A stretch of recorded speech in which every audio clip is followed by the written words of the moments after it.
গল্পটা শুরু হয় ১৯৪০ সালে। তখন দ্বিতীয় বিশ্বযুদ্ধ চলছে পুরো দমে। নাৎসি জার্মানি কেবল বোমা আর গুলি দিয়ে যুদ্ধ করছে না, তারা আরেকটি ভয়ঙ্কর পরিকল্পনা হাতে নিয়েছে। কনসেনট্রেশন ক্যাম্পে বন্দীদের দিয়ে তারা লাখ লাখ পাউন্ডের জাল নোট ছাপাচ্ছে। আর এই জাল টাকা তারা গ্রেট ব্রিটেনে পাচার করবে। তাদের উদ্দেশ্য একটাই, ব্রিটেনের ব্যাংকিং সিস্টেম পুরোপুরি ধ্বংস করে দেওয়া, দেশের অর্থনীতি ভেঙে ফেলা, যাতে জার্মানি বিনা যুদ্ধে জিততে পারে। জাল নোটে সুটকেসের পর সুটকেস ভরা হচ্ছে, আর সেইগুলো ট্রেনে করে পাঠানো হচ্ছে গোপন রুটে। এদিকে ইংল্যান্ডের বার্মিংহাম শহরে তখন এক ভয়ঙ্কর রাত চলছে। একটি গুরুত্বপূর্ণ অস্ত্র কারখানায় নারী শ্রমিকরা কাজ করছিলেন। আকাশে জার্মান বিমানগুলো গুনগুন করছে, শহরে বোমা পড়ছে, কিন্তু কারখানার ভিতরে তখন একটু আনন্দের আমেজ ছিল। একজন কর্মীর জন্মদিন ছিল সেই দিন। সবাই মিলে হ্যাপি বার্থডে গান গাইছিল, মোমবাতি জ্বালিয়েছিল। কিন্তু সেই মিষ্টি মুহূর্তটা বেশিক্ষণ আর টিকল না। একটি বোমা সরাসরি কারখানার উপরে এসে পড়ল। মুহূর্তের মধ্যে বিকট বিস্ফোরণে কারখানা তছনছ হয়ে গেল, আর সব শ্রমিক সেখানেই মারা গেলেন। এভাবেই যুদ্ধের নির্মমতা দিয়ে শুরু হচ্ছে আমাদের আজকের এই গল্প। এবার আসি আমাদের গল্পের মূল চরিত্রে, টমি শেলবি। একসময় ইংল্যান্ডের সবচেয়ে শক্তিশালী গ্যাংস্টার পিকি ব্লাইন্ডার্সের নেতা ছিলেন। তার নাম শুনলেই পুরো ব্রিটেনের আন্ডারওয়ার্ল্ড কাঁপত। কিন্তু এখন টমি লোকচক্ষুর আড়ালে গ্রামের এক নির্জন বাড়িতে একা বসবাস করছেন। কেউ জানে না সে কোথায় কি করছে। সে তার জীবনী লিখছে, যেন পৃথিবী থেকে বিদায় নেওয়ার আগে নিজের গল্পটা রেখে যেতে চায়। সকালবেলায় তার সহকর্মী জনি এসে খবর দেয়, ভার্মিং শহরে বোমা হামলা চালানো হয়েছে, অনেক মানুষ মারা গিয়েছে। কিন্তু টমির কোনো প্রতিক্রিয়াই দেখায় না। পৃথিবীর কোনো কিছুই তাকে আর নাড়া দিতে পারবে না। জনি আরও জানায় যে শহর থেকে পালানো একজন মহিলা তাকে চিনে ফেলেছে এবং টমের খোঁজ করছে। মহিলাটি টমিকে জিপসিদের রাজা বলে সম্বোধন করেছে। কিন্তু টমের মনে তখন অন্য জ্বর চলছে। লেখার টেবিলে বসে কাজ করার সময় হঠাৎ ফোন বাজে। ফোনটি ডিসকানেক্ট করতে গিয়ে জানালার বাইরে সে কাউকে দৌড়াতে দেখে। উত্তেজনায় সে টেবিলে জোরে আঘাত করে। তারপর বাইরে হাঁটতে বেরিয়ে একটি গাছে একটি লাল স্কার্ফ জ্বলতে দেখে। পরে নিজের লেখায় সে প্রকাশ করে ইদানিং সে তার মৃত মেয়ের ছবি দেখছে, কিন্তু এই স্কার্ফটি বাস্তব, ধরা যায়, ছোঁয়া যায়। এটি কোথা থেকে এলো সে বুঝতেই পারছে না। শেষ পর্যন্ত স্কার্ফটি নিয়ে তার মৃত ভাইয়ের কবরের উপর ঝুলিয়ে রেখে আসে। বিকেলে টমির বোন অ্যাডা তার কাছে আসে। অ্যাডা তাকে জানায় বার্মিংহামের কারখানা ধ্বংস হয়ে গেছে, মানুষ খুব কষ্টে আছে। অ্যাডা চায় টমি ফিরে আসুক, সবকিছু সামলাক। কিন্তু টমি সরাসরি অস্বীকার করে দেয়। সে বলে সে তার মনের ভিতরে ভূতদের সাথে লড়াই করছে, আর বাইরের দুনিয়ায় সে কিছু করার অবস্থায় নেই। অ্যাডা রাগ করে বলে, তুমি বহু বছর ধরে তোমার নিজের ছেলেদেরকেও দেখনি। টমি শান্ত গলায় উত্তর দেয়, সে কখনো একজন ভালো বাবা ছিল না, হতেও পারবে না। অ্যাডা হতাশ হয়ে তখন টমিকে সব আপডেট দেয়। বড় ছেলে চার্লস উত্তর আফ্রিকার ফ্রন্টলাইনে ব্রিটিশ আর্মিতে যুদ্ধ করছে, আর ছোট ছেলে বিউক, সে এখন পিকি ব্লাইন্ডার্সদের নতুন নেতা হয়ে বসেছে। কিন্তু সমস্যা হলো, ডিউক গ্যাংকে বড় বিপদের দিকে নিয়ে যাচ্ছে। এরা ভয় পাচ্ছে যে হয় আইন তাকে ফাঁসি দিবে, না হলে এলাকার মানুষ পিটিয়ে মেরে ফেলবে। টমি তবুও রাজি হয় না। সে বলে ভাইয়ের মৃত্যুর পর সে পুরোপুরি বদলে গিয়েছে, আর বার্মিংহামে ফিরে গিয়ে কোনো লাভ নেই। আর এইদিকে বার্মিংহামে বোমায় ধ্বংস হওয়া সেই কারখানায় দমকল ও পুলিশ কাজ করছিল। হঠাৎ সেখানে ডিউকের নেতৃত্বে হাজির হয় পিকি ব্লাইন্ডার্স। পুলিশ জানে এদেরকে থামানোর ক্ষমতা কারোরই নেই। গ্যাংটি কারখানার সদর দরজা ভেঙে ঢুকে পড়ে এবং বিস্ফোরণে ধ্বংস না হওয়া সব অস্ত্র লুট করতে শুরু করে। কারখানার মালিক প্রতিবাদ করলে ডিউক তাকে জানায় তাদের কাছে বার্মিংহাম পুলিশের চিফ ইন্সপেক্টরের অনুমতি আছে।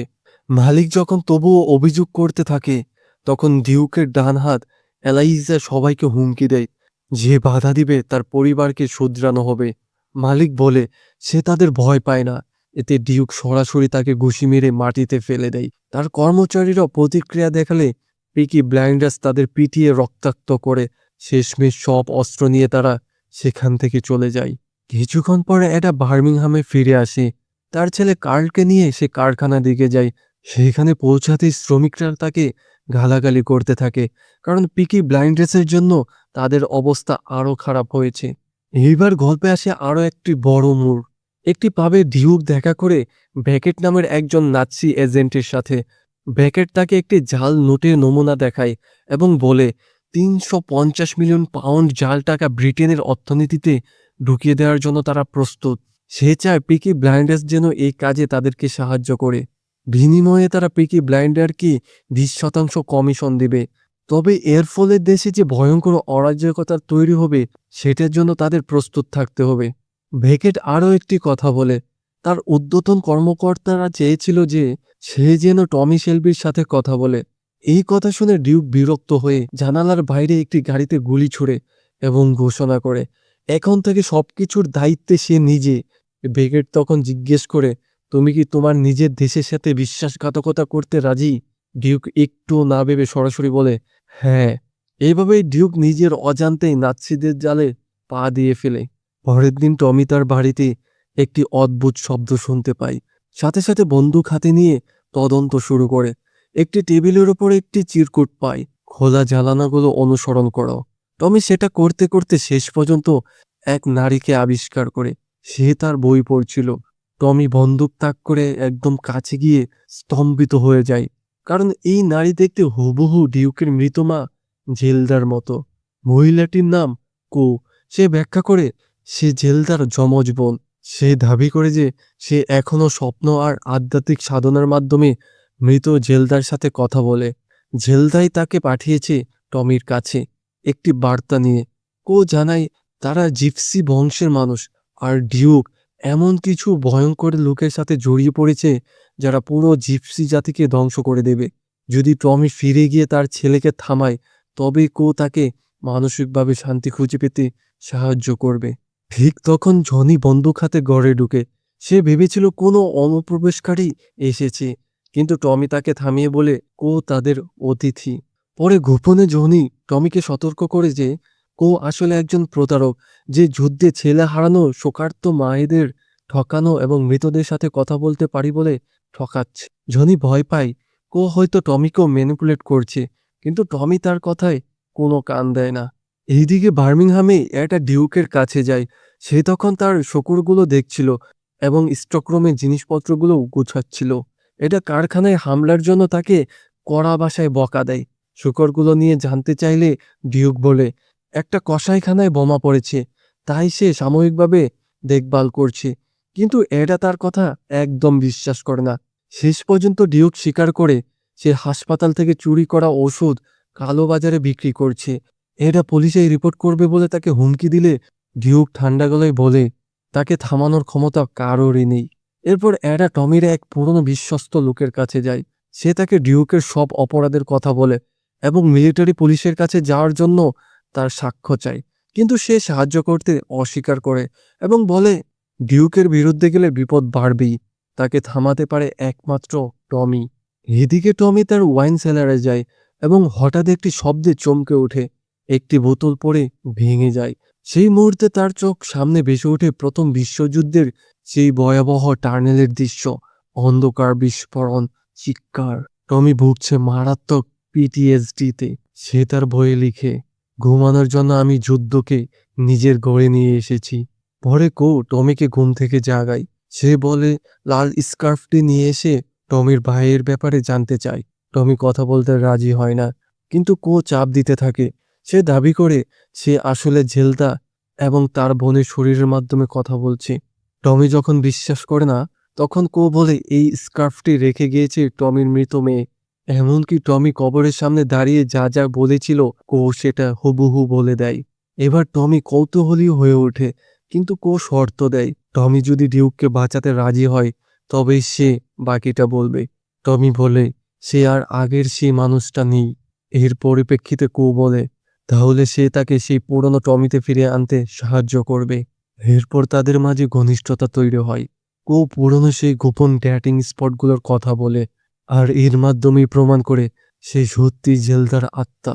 তারপর কো টমিকে বলে তোমার ভাই তোমাকে দোষ দেয় না, সবাই ভাবে সে নিজেই নিজের জীবন শেষ করেছিল। টমি তাকে থামিয়ে দিয়ে একটি ভয়ঙ্কর সত্য প্রকাশ করে। সেদিন রাতটা ছিল কুয়াশায় ঢাকা।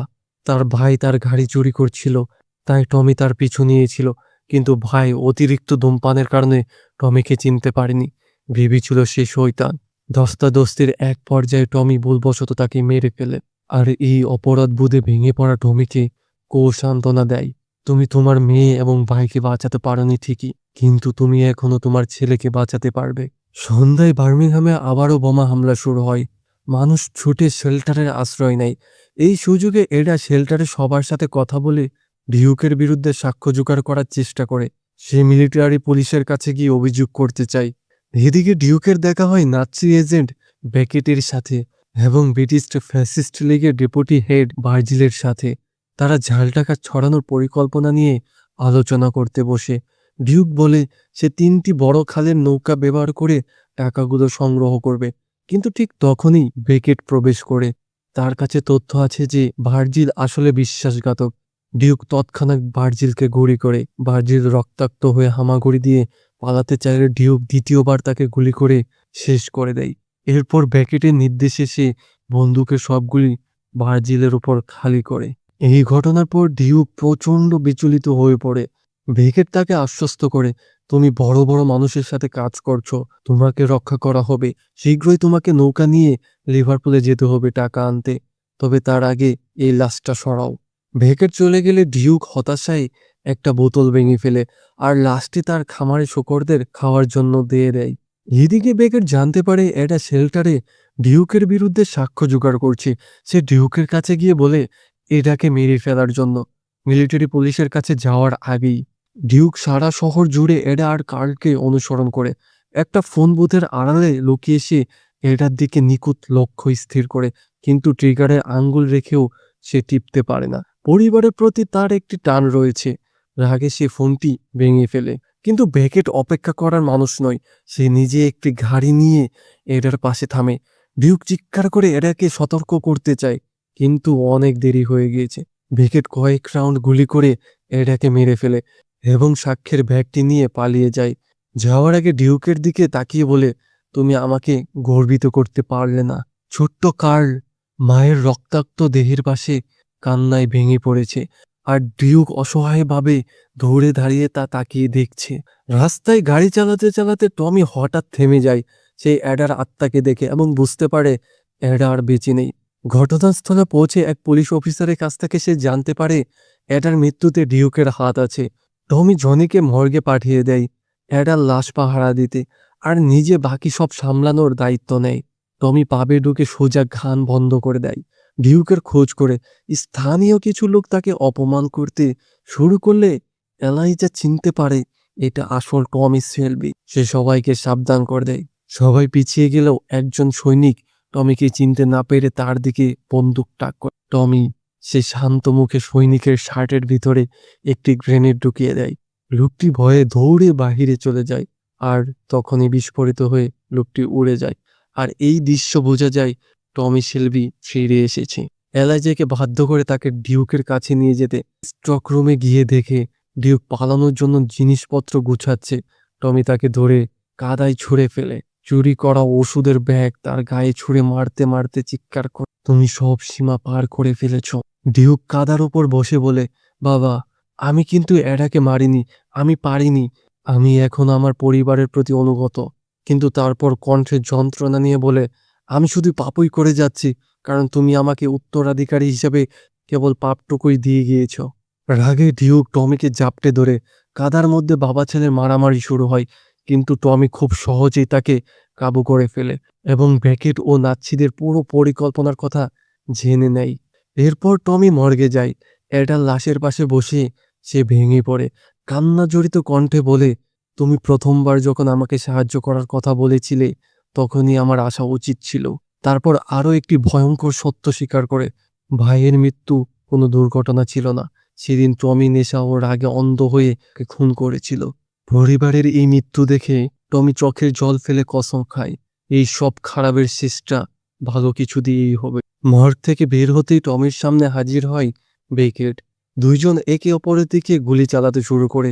আশেপাশের ঘোড়াগুলো ভয়ে ছুটাছুটি শুরু করে।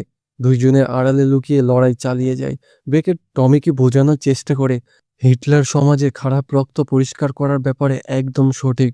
বোমার চেয়ে জাল নোট দিয়ে যুদ্ধ শেষ করা অনেক বেশি কার্যকর। কিন্তু টমির কাছে এসব কথার কোনো দাম নেই।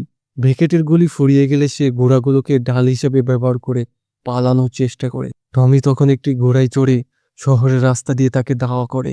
স্থানীয়রা তাকে দেখে চিৎকার করে যেন একজন রাজা ফিরে এসেছে তার রাজ্যে। ভাবে বসে ডিউক মদে ডুবেছিল। সেখানে এসে তাকে বলে, জেলদার আত্মা বলছে একদিন টমি আর ডিউক একসাথে কাজ করবে। এটাই সেই সুযোগ। তারপর একটি অদ্ভুত কাজ করে।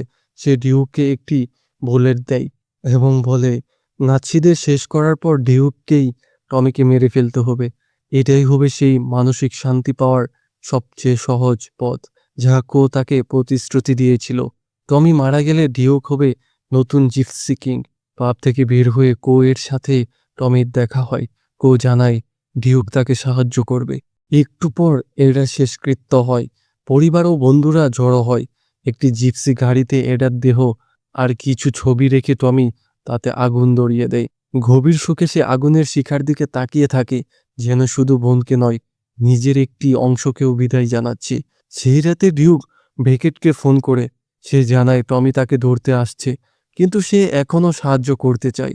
বেকেট তাকে 70 মিলিয়ন পাউন্ডের প্রতিশ্রুতি দেয়, কিন্তু ডিউক আসলে ডাবল গেম খেলছে। এদিকে টমির কাছে আসে ডার্ক ওয়াইডের বস স্টেক সেই গুদাম আর নৌকার সব গোপন তথ্য তাকে এনে দেয়। টমি, ডিউক আর স্টেক মিলে পরিকল্পনা সাজায়। টমি ওয়াটারলু টানেল ব্যবহার করতে চায়। স্টেক বলে সেটা তো ধসে পড়ার পর সিল করে দেওয়া হয়েছে। টমি বলে, চিন্তা নেই, আমি ভিতরে ঢোকার কোনো না কোনো পথ বের করবই। লিভারপুলের পথে টমি তার ডায়েরি লিখতে থাকে। এটি সে তার সন্তানদের নামে উৎসর্গ করে এবং লেখে, ডিউক তার প্রকৃত উত্তরাধিকারী হওয়ার যোগ্য, তবে আজকের মিশনটি হবে তার অগ্নি পরীক্ষা। সিল করা টানেলের সামনে পৌঁছে টমি আত্মীয়দেরকে ডাকে। তারা যন্ত্রপাতি নিয়ে এসে গেট কাটতে শুরু করে। অপেক্ষার সময় টমি কে বলে, আমার হাত দেখে ভাগ্য বলো। কেবল অতীতের কথাই বলে। টমি ভবিষ্যৎ জানে না। বলে, আজ রাতেই তুমি সেই শান্তি খুঁজে পাবে যা তুমি এতদিন খুঁজছিলে। টমি তখন বন্দুক বের করে বলে, আমি প্রথম থেকেই জানতাম তুমি আমাকে মারতে চাও। জবাব দেয়, যদি তুমি ডিউককে না মারো তাহলে তোমার ছেলেই তোমাকে মেরে ফেলবে। টমি টানেলে ঢোকার পর ডিউক বেকেটকে ফোন করে টমির পুরো পরিকল্পনা ফাঁস করে দেয়। নৌকার রোড, তাদের অল্প অস্ত্রের কথা, সব কিছু। বেকেট সাথে সাথে জার্মান সৈনিকদের সতর্ক করে। অল্প কিছুক্ষণ পরে জার্মান বিমান সেই এলাকায় বোমাবর্ষণ শুরু করে।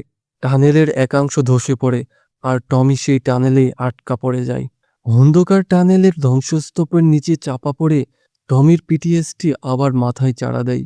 সে মৃত প্রিয়জনদের ছায়া দেখতে পায়, কিন্তু টমি শেলবি কি কখনো হার মানে? সে নিজের হাতে ধ্বংসস্তূপ সরিয়ে মাটি খুঁড়ে নিজেকে মুক্ত করে এবং সামনের দিকে ছুটতে থাকে। ডকইয়ার্ডে তখন জার্মান সৈন্যরা অবস্থান নিয়ে নৌকার জন্য অপেক্ষা করছে। নৌকা পৌঁছানো মাত্রই তারা স্ট্রেকের উপর গুলি চালাতে শুরু করে, কিন্তু স্ট্রেক আগে থেকেই প্রস্তুত ছিল।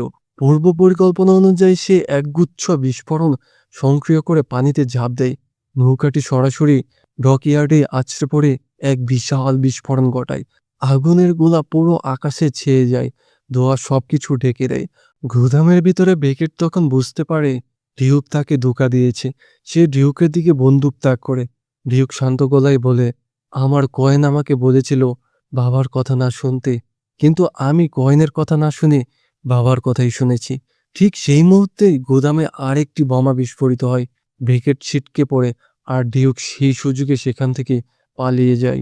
টমি গুদামে প্রবেশ করে এবং পিকি ব্লাইন্ডার্সের বাহিনী পুরো জায়গাটাকে ঘিরে ফেলে। অবশিষ্ট নাৎসি সৈন্যদের কোনো দয়া না দেখিয়ে একে একে শেষ করে দেয়। টমি ভিতরে লুকিয়ে থাকা কয়েকজনকে নিজের হাতে মারে এবং ডিউকের সামনে এসে দাঁড়ায়। ডিউক জানতে চায়, এত দেরি কেন? টমি বিরক্ত মুখে বলে, তোমার মায়ের অনুরোধে এসেছি, এখন সরো এখান থেকে। এরপর টমি জাল টাকার বক্সগুলোর মাঝে একটি ল্যান্ডমাইন বসিয়ে দেয়।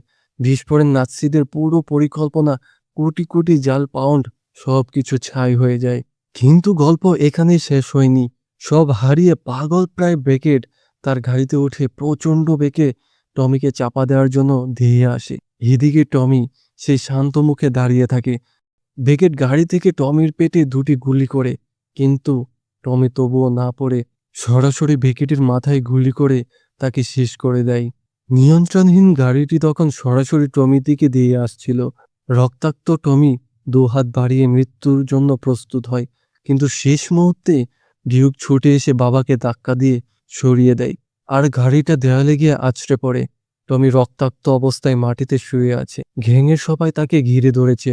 টমি বুঝতে পারে এবার সত্যিই তার শেষ সময় চলে এসেছে। সে ডিউকের হাতে একটি বন্দুক দিয়ে বলে, শেষ করো এটা। ডিউক রাজি হয় না, কান্নায় ভেঙে পড়ে। কিন্তু টমির জেদ, টমির অনুরোধ, শেষ পর্যন্ত ডিউক ট্রিগারে চাপে। আর পিকি ব্লাইন্ডার্সের বাহিনী নীরবে তাদের বসকে শেষ সালাম জানায়। ডিউক ডুকরে কাঁদতে থাকে। উপস্থিত সবাই ডিউককে নতুন জিপসি কিং হিসেবে মেনে নেয়। ডিউক সবাইকে নির্দেশ দেয় বাকি যত জাল টাকা আছে সব পরিয়ে দিতে। কিছুদিন পর টমির লেখা সেই বইটি সংগ্রহ করে ডিউকের হাতে তুলে দেয়। গ্যাংয়ের সবাই একটি জিপসি কার্টের চারপাশে জড়ো হয়, যেখানে টমির নিথর দেহ রাখা ছিল, তার কিছু ছবি আর শেষ বেঁচে যাওয়া জাল নোটগুলো। ডিউক সেই কার্টে আগুন ধরিয়ে দেয়। আগুনের শিখা আকাশে উঠতে থাকে, আর সবাই দীর্ঘ সময় ধরে নীরবে দাঁড়িয়ে থেকে তাদের প্রিয় নেতাকে শেষ শ্রদ্ধা জানায়।